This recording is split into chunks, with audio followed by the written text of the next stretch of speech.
সেটা নিয়ে এক শ্রেণীর ইতর দেখলাম বুলিং শুরু করেছে। তোদের কি মা নাই?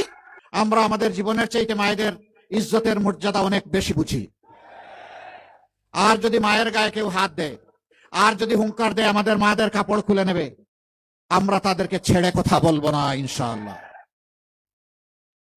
ওরকম পরিস্থিতি যেখানেই হবে, আমি যোদ্ধা লড়াকু যুবকদেরকে বলবো, তোমরা যারা বুকের রক্ত দিয়ে, বিশেষ করে এই 35 শহীদের কুমিল্লার যুবকদেরকে বলবো, তোমরা সেদিন যারা জীবনের মায়া ত্যাগ করে জাতির জন্য রাস্তায় নেমেছিল, আসো এরকম বেয়াদবি কেউ করলে মায়ের ইজ্জত রক্ষা করার জন্য আরেকবার তোমাদেরকে লড়তে হবে।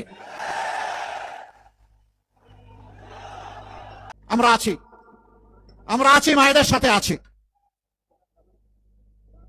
একটা ক্লাস আজকে সামান্য মানবতা এবং ভদ্রতা ভুলে গেছে।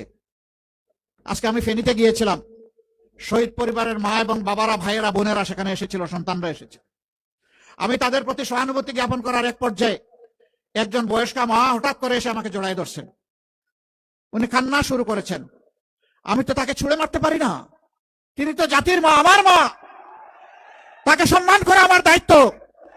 সেটা নিয়ে এক শ্রেণীর ইতর দেখলাম বুলিং শুরু করেছে। তোদের কি মা নাই? জুলাইকে তোরা স্বীকার করিস না? যদি জুলাইকে ধারণ করিস, তাহলে এমন একজন মাকে কেন তোমরা অপমান করছিস?